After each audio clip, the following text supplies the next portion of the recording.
saya Mas Adi Musin. Saya bersekolah di Gontor 1 Ponorogo, alumni MTSN 1 Bandar Lampung 2018-2019. Buat adik-adik supaya belajar lebih keras, lebih serius, dan lebih rajin. Terima kasih. Terima kasih. Assalamualaikum warahmatullahi wabarakatuh. Saya Muhammad Irfan Farizal Hari, alumni MTSN 1 Bandar Lampung. Ya. Saya yang sekarang melanjutkan studi di Pondok Modern Darussalam Gontor, Kampus 9, Kalianda. Untuk adik-adik kelas yang saya sayangi, belajarlah lebih rajin. Lebih semangat lagi. Sekian, Assalamualaikum warahmatullahi wabarakatuh. Ya. Nama saya Nabila Aminanta, kelas 8G.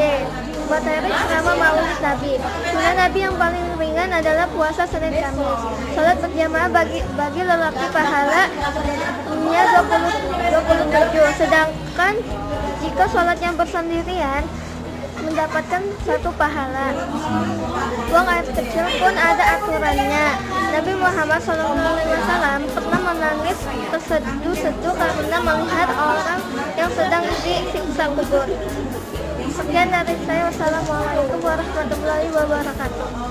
Kamu? Nama saya Khadijah Fitri Putri dari kelas 8G. Saya akan menjelaskan materi ceramah Maulid Nabi. Yang pertama, sunnah Nabi yang paling ringan adalah puasa Senin Kamis. Yang kedua, sholat berjamaah bagi lelaki pahalanya 27. Sedangkan jika sholat sendirian hanya mendapat 1 pahala saja. Dan buang air kecil pun ada aturannya.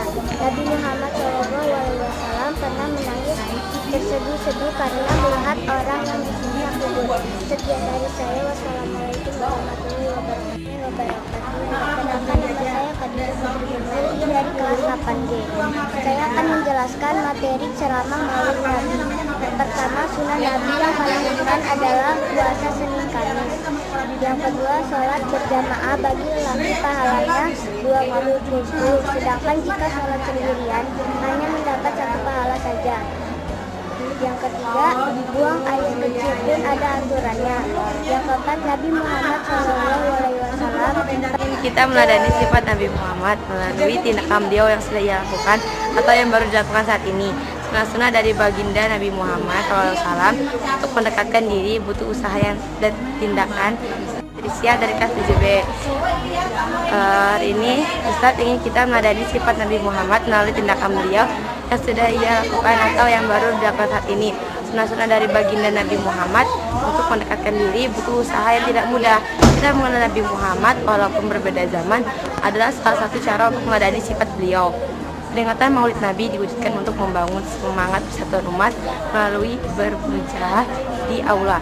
Salah satu hal kecil berikut ini juga menjadi alat pembangun solidaritas. Tak lupa dalam acara ini diingatkan pentingnya bersedekah dimulai dari nilai yang paling kecil seperti hal lainnya, misalnya puasa Senin Kamis, hal yang paling sering dilakukan Nabi Muhammad. Membuang air kecil juga disinggung dalam acara hari ini, karena kita tahu Islam mengatur berbagai macam sendi kehidupan dari hal kecil hingga besar. Kita tahu bahwa Rasulullah pernah berkisah tentang melihat suatu kuburan yang disiksa karena almarhumah tidak beristinja dengan baik dan benar. Sudah sepatutnya kita meladani akhlak beliau melalui maulid ini.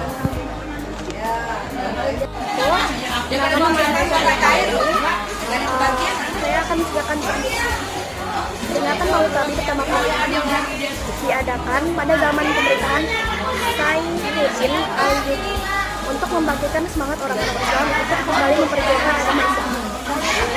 Zaman sekarang ini banyak sekali yang menyebutkan bahwa peringatan Maulid Nabi bersifat bid'ah, yaitu tidak ada pada zaman Rasulullah SAW. Sebenarnya orang-orang yang menyebut bahwa peringatan Maulid Nabi itu bersifat bid'ah, mereka tidak paham betul makna dari bid'ah itu. Bid'ah itu menjadi 2, yaitu bid'ah yang menyesatkan dan bid'ah yang tidak menyesatkan. Contoh bid'ah yang menyesatkan adalah menambah rakaat dalam sholat adalah menambahkan rakaat dalam sholat hanya demi mendapatkan lebih banyak pahala. Bid'ah yang tidak menyesatkan itu contohnya seperti Maulid Nabi yang sampai sekarang selalu diperingati oleh seluruh umat Islam. Sekian dari saya. Wassalamualaikum warahmatullahi wabarakatuh.